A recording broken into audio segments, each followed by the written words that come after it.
নমস্কার বন্ধুরা, আমি আশা করি তোমরা সবাই ভালো আছো এবং সুস্থ আছো। সবাইকে হ্যাপি হোলি। এবং আজকে আমরা ত্রিপুরা জার্নি চ্যানেলের এই ভিডিওটিতে একটি খুবই গুরুত্বপূর্ণ বিষয় নিয়ে তোমাদের সাথে কথা বলবো। একটা কোয়ারি যেটা তোমরা অনেকদিন ধরে আমাকে করেছো যে ত্রিপুরার ট্যাট সিনারিওটা কী, এবং স্যার ত্রিপুরার ট্যাট সিনারিওতে কী কী সমস্যা হচ্ছে এবং ফিউচার সলিউশনস কী।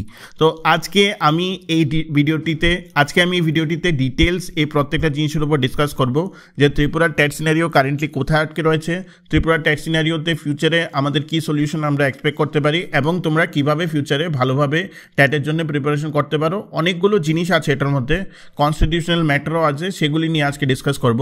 আশা করি তোমরা ভিডিওটি পুরোভাবে শুনবে। And if you like the content of Tripura channel, please share the video. আমি চাই যে ভিডিওটি ম্যাক্সিমাম গ্রুপসে এবং সার্কেলসে শেয়ার হোক, যাতে যে ওভারঅল সিনারিওটা যেটা আছে সেটা সম্পূর্ণভাবে তোমরা বুঝতে পারো এবং তোমরা অ্যাকর্ডিংলি ডিসিশন নিতে পারো যে what should be the future course of action. দেখো, সোজা ভাষায়, সিম্পল ভাষা আমি তোমাদের বলছি যে টিচার্স রিক্রুটমেন্ট একটি খুবই স্পেসিফিক ওয়েতে হয়। ওভারঅল যেটা স্টেট বোর্ডস আছে, কিন্তু একটা সেন্ট্রাল কাউন্সিল আছে, তার আন্ডারে স্টেট বোর্ডসরা অ্যাকর্ডিংলি সেটাকে ফলো আপ করে। এবং টিচার্স রিক্রুটমেন্টের জন্য কিছু নর্মস আছে, সেই নর্মসগুলিকে ফলো করেই টিচার্স রিক্রুটমেন্ট বোর্ডটা এবং প্রসেসটা করা হয় এবং অ্যাকর্ডিংলি রিক্রুটমেন্ট করা হয়। ঠিক আছে, তো আমাদের যে state board, teachers recruitment board of Tripura, তো তার আন্ডারেই আমাদের স্টেটের মধ্যে ডিফারেন্ট ওয়েতে টিচার্সদের টাইম টু টাইম নেওয়া হয়, এবং এটার জন্য একটি ভ্যালিড স্কোর লাইন করা হয়, যেটা তোমরা জানো ট্যাট 1 ট্যাট 2 থ্রুতে হয়। তো নাও লেট আস ফার্স্ট আন্ডারস্ট্যান্ড যে প্রসেসটার মধ্যে সমস্যা কী, এবং সেটা জানার আগে আমি তোমাদেরকে একটা ব্যাকগ্রাউন্ড স্লোলি বলে দিচ্ছি যে ট্যাট 1 যেটা, সেটা হলো প্রাইমারি টিচার্স 1 to 5 জন্যে, ট্যাট 2 যেটা হলো ক্লাস 6 to 8 জন্যে, তোমরা জানো। STGT যেটা 9 to 10, ঠিক আছে, এবং STPGT যেটা হলো পোস্ট গ্র্যাজুয়েশন, সেটা হলো 11 to 12, মানে 11-12 ক্লাসের জন্য পড়ানো হয়। তো এই প্রত্যেকটারই উপর একটা আমব্রেলা গাইডলাইন আছে যেটাকে NCT করে। সেই NCTর জন্য একটা স্টুডেন্টের গ্র্যাজুয়েশনের সাথেও কিছু স্পেশালাইজ কোর্স হয়, একটা হলো BEd আর একটা হলো DLEd। ডিফারেন্ট ওয়েতে রিক্রুটমেন্ট করা হয়, যার র্যাঙ্ক হাই থাকে in the TET score according to his or hers criteria ইন দ্য BEd DLEd part, okay allocate করা হয়। ঠিক আছে, তো নাও ইফ উই আন্ডারস্ট্যান্ড কে এখন সমস্যাটা কোথায় হচ্ছে। দেখো, সমস্যার সূত্রপাত হয়েছে অনেক আগে থেকে, যে NCT ভার্সেস সুপ্রিম কোর্টের একটা কেস ম্যাটার আছে August 11th। ঠিক আছে, সুপ্রিম কোর্টের মানে একটা রাজস্থানে একটা কেস ওঠে, সেই কেসে সুপ্রিম কোর্টের একটা ভার্ডিক্ট হয়। আগে আমি বলে দিই, supreme court is the apex court. তো সুপ্রিম কোর্টের যেটা ভার্ডিক্ট হয়, যেটা যদি স্পেসিফিক স্টেট বোর্ডসের জন্য থাকা হয়, তো সেই ভার্ডিক্টটাকে ফলো করাটা দরকার, এবং সেই ভার্ডিক্টটা ফলো হবার জন্যই পুরোটা প্রসেস ডিলে হচ্ছে আজকের ডেটে। তো বেসিক্যালি সেই ভার্ডিক্টে কী বলা হয়েছে যে NCTও ধরো বা স্টেট টিচার্স বোর্ডও ধরো, যদি ট্যাট 1 প্রাইমারি টিচার্সের যদি আমি কথাবার্তা বলি, ওদের জন্যে শুধু DLEd হবে। ঠিক আছে, DLEdটাই হবে, BEd হবে না। BEd যেটা বলে, BEd সেটা এলিজিবিলিটি হবে না, DLEd হবে, এবং 50% marks in 12th is very much required. ঠিক আছে, তো সেই সিচুয়েশনটা, সেই ক্রাইটেরিয়াটা সুপ্রিম কোর্ট সেই জাজমেন্টের মধ্যে বলে দিয়েছে, এবং সেই জাজমেন্ট হবার পরেই পুরোটা আমাদের ইন্ডিয়াতে যে ট্যাট রিক্রুটমেন্টের থ্রুতে, মানে টিচার্স রিক্রুটমেন্টের যে স্ট্রাকচারের উপর প্রত্যেকটা স্টেট আলাদাভাবে কাজ করা শুরু করে দিয়েছে। সেটা হলো সমস্যাটা হলো ট্যাট 1 কেসে only DLEd, but 50% marks is mandatory for 12th, it is required। Primary teacher যেটা আমরা বলি, যারা 1 to 5 ক্লাসের জন্যে করে, তো সেটা করা হয়েছে। এই যে রুল চেঞ্জ, এই রুল চেঞ্জটাকে কীভাবে ইনকর্পোরেট করবে ত্রিপুরা অ্যাজ ওয়েল এজ আদার স্টেটস, সেটার উপরই পুরোটা সমস্যার সূত্রপাত, জন্মপাত যেটাকে আমরা বলি। এবং এখানে কিন্তু আরেকটা জিনিস আমি বলে দিই, ট্যাট 2 কেসে এখনও অবধি যদিও DLEd এলিজিবল আছে, এখানে কিন্তু কোথাও ম্যান্ডেটারি করে দেওয়া হয়নি যে 12th 50% মার্কস থাকবে। তো এটা নিয়ে এখনও খুব ক্ল্যারিটি নেই, তো ডিফারেন্ট স্টেজটা করছে। Now what is the problem in ত্রিপুরাতে 2 রকমের প্রবলেম হচ্ছে। সবচেয়ে আগে আমরা আসি যে ব্যাকড্রপ অফ দ্য প্রবলেম কী আছে। একটা হলো পয়েন্ট নাম্বারে, আমি যদি ফার্স্ট পয়েন্ট যদি ধরি, ধরো আমাদের যে লাস্ট রিক্রুটমেন্ট যেটা হলো 2022 সালে, STGT 230খানা পোস্টের জন্য রিক্রুটমেন্ট হলো, সেটা পুরোপুরিভাবে চলছিল, মোটামুটি কমপ্লিটের দিকে চলছিল। এটার উপর রিজার্ভেশনের একটা ভায়োলেশন হয়েছিল, কারণ তুমি জানো যে রোস্টার ওয়াইজ একটা রিজার্ভেশন পলিসি থাকে, সেই রিজার্ভেশন পলিসির 50% এক্সিড যদি হয় তাহলেই সমস্যা সূত্রপাত হয়।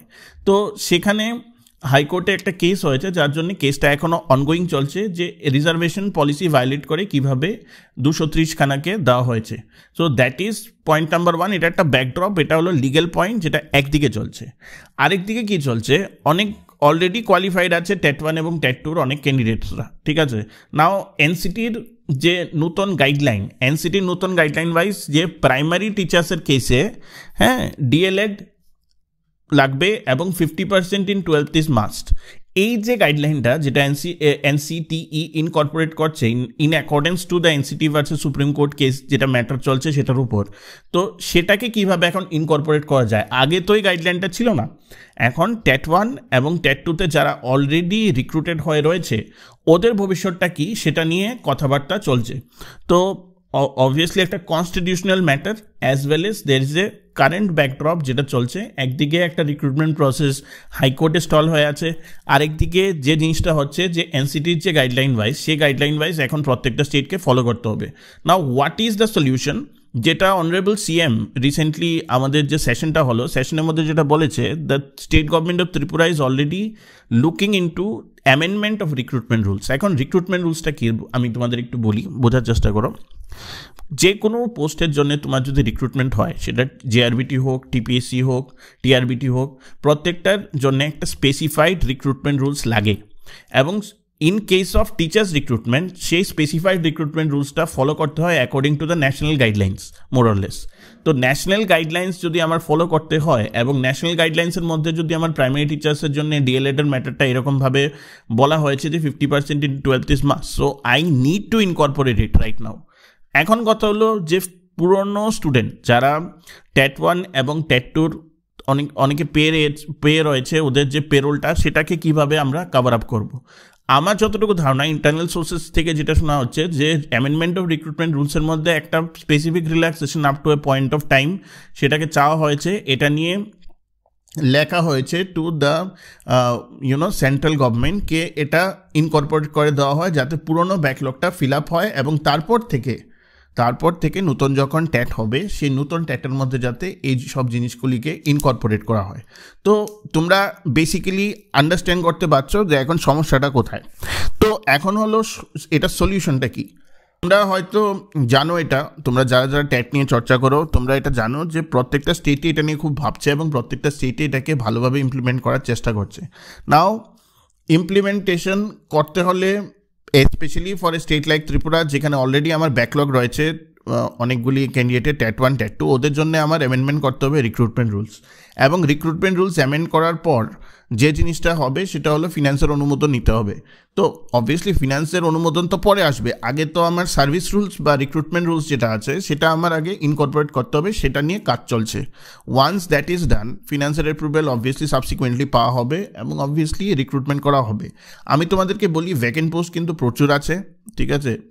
মানে তোমার TET 1 লেভেলে বলো, TET 2 লেভেলে বলো, STGT, STPGT ভ্যাকেন্ট পোস্ট অনেক প্রচুর আছে।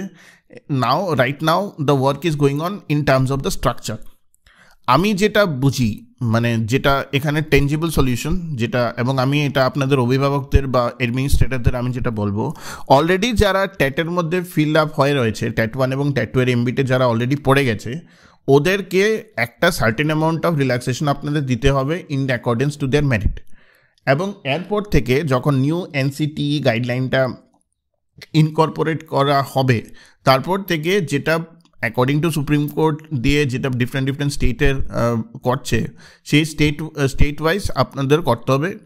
অনেক জিনিস আমাদের এডুকেশন সিনারিওতে এখন চেঞ্জ হয়ে গেছে। নিউ এডুকেশন পলিসি আসার পর quality of education, the work on the quality of education এখন অনেক বেশি হোলিস্টিক হয়ে গেছে, যার জন্যে আই আন্ডারস্ট্যান্ড এবং I wholly support right now কে অ্যাটলিস্ট 50% 12th মিনিমাম থাকাটা উচিত, ঠিক আছে। না হলে you can't really quantify any teacher, কারণ টিচার মানে সোসাইটির একটা খুবই অভিন্ন অঙ্গ। এই টিচার্সরা যদি নিজেরা এম্পাওয়ার্ড এবং কোয়ালিফাইড না থাকে বেসিক একটা মার্কসে, তাহলে কোনো মতেই কিন্তু ওরা স্টুডেন্টদেরকে ভালোভাবে পড়াতে পারবে না under the new education policy guidelines. তো আমি তোমাদের সবাইকে একটাই জিনিস বলবো যে ডোন্ট লুজ ইয়োর হোপ। আমার যেটা ধারণা হলো TET 1 TET 2 তে হতে পারে যে they are looking into this relaxation part, যেটা ওরা করবেই, কারণ ওরাই তো দিয়েছে TET 1 TET 2 এর জন্য, ওরাই তো দিয়েছে, দ্যাট ইজ ওয়ার্কিং অন। এবং এখানে একটা জিনিসে আমি ক্রিটিসাইজ একটু না করে পারলাম না, যে STGTর যে 230খানা যে রিক্রুটমেন্ট হয়েছিল, সেটা কিভাবে রিজার্ভেশন পলিসিকে ভায়োলেট করে রিক্রুটমেন্ট করতে পারে একটা board, that I don't know. পাস্টে আমি এটাও বলেছি যে TRBT খুবই অ্যারোগেন্ট একটা বোর্ড। TRBTর মধ্যে যারা বসে আছেন ওরা মনে করেন যে ওরা যেটা জানেন সেটাই মানে সবচেয়ে বেশি ইম্পর্টেন্ট, কিন্তু অনেক ক্ষেত্রে আমরা এটাও দেখতে পেয়েছি যে NCERTর যে অ্যান্সার কি, যে NCERTর অ্যান্সার কি ওয়াইজ যে স্টুডেন্টরা যে মানে অ্যান্সার কিগুলি বলছেন বা রিপ্রেজেন্টেশন দিয়েছেন, তার উপর রিপ্রেজেন্টেশনের মধ্যে নাটক আছে ইন টার্মস অফ লাইক 500 টাকা করে মানে তোমার ফিল আপ করতে হয়, দ্যাট ইজ টোটাল বুলশিট। তো সেই সব জিনিসকে ওরা ইনকর্পোরেট করায়, এবং ইনকর্পোরেট করার পর তারপরেও ওরা অ্যান্সার কিটাকে মানে না, ফলো করে না। So this things needs to be addressed. I would request the state administration to look into the way the TRBT is functioning, এবং TRBTর এই ফাংশনিংটার মধ্যে অনেক ফ্লজ আছে, that needs to be worked out. ওদের ইলেকশনের আগে তো এখন কিছু হচ্ছে না, ইলেকশনের পরেই যেটা হবে, বাট ওদের মধ্যে একটা চেঞ্জেস আসা দরকার। The same kind of people can't run it like a colonial society which they are running since time and time again. তো স্টুডেন্টসরা তোমরা হতাশ হও না, তোমরা TET 1 TET 2 STGT PGTর জন্য প্রিপারেশন চালিয়ে যাও। We will update as and when আমরা জানতে পারি যে কী হচ্ছে, কখন হচ্ছে, that thing we will do obviously. আমরা তো আছি, we are there with you, we will try to guide you in the right way. আমি তোমাদেরকে যেটা বলবো সেটা হলো যে প্রিপারেশন চালিয়ে যাও, এবং we will see after the case what happens. STGTর কেসটা তো এটা একটা সেপারেট ইস্যু, এটা কীভাবে ভায়োলেট হলো, মানে ইট ইজ আনথিঙ্কেবল, মানে ইটস লাইক সো বেসিক। আমি এই জন্যই তো বলি আমাদের স্টেট অ্যাডমিনিস্ট্রেশনের মধ্যে কোনো স্ট্যান্ডার্ডাইজেশন নেই, right people are not sitting in the right places, otherwise this kind of things would not have happened. এবং as far as the supreme court verdict is concern, ওটাকে তো মানতেই হবে। তো যেটা সুপ্রিম কোর্টের ভার্ডিক্ট আছে সেটা নিয়ে অ্যামেন্ডমেন্ট অফ রিক্রুটমেন্ট রুলস চলছে। Okay, it will take some time, কারণ অ্যামেন্ডমেন্ট অফ রিক্রুটমেন্ট রুলসের জন্য অনেকগুলো ডিপার্টমেন্টের বসতে হয়, বসে তারপর জিনিসটাকে অ্যাকর্ডিং টু দ্য গাইডলাইন্স, অনেকগুলো স্টেটের গাইডলাইন্সের সাথে টেলি করে তারপর গাইডলাইন ফ্রেম করতে হয়। This is not an easy job, it will take time, maybe 2-3 months more it will take time, and you can expect the new TET circular to happen by the end of November December. That is what I understand. পুরনো ব্যাকলগের জন্য আমার যতটুকু ধারণা একটা relaxation নেওয়া হবে, that work is also going on. তো আশা করি তোমাদের ভিডিওটি ভালো লেগেছে। আমি চাই ভিডিওটি তোমরা স্প্রেড করো, বিকজ এই রকমভাবে মানে একটা বেসিক রিজার্ভেশনকে ভায়োলেট করে যার উপর একটা কেস তো হবেই, স্টুডেন্টরা empowered enough to make a case, একটা প্রসেসকে একদিকে আটকে রাখাটাও it is not justifiable. People should be held accountable for their lapses, এবং সেটা তখনই হবে যখন দ্য অ্যাডমিনিস্ট্রেশন ইজ আন্ডারস্ট্যান্ডিং কে সমস্যাটা কোথায়। আমি তোমাদেরকে আবার রিকোয়েস্ট করবো, শেয়ার করো ভিডিওটা, so that people will get to know what is going on in this state. ঠিক আছে, like, share and subscribe Tripura channel.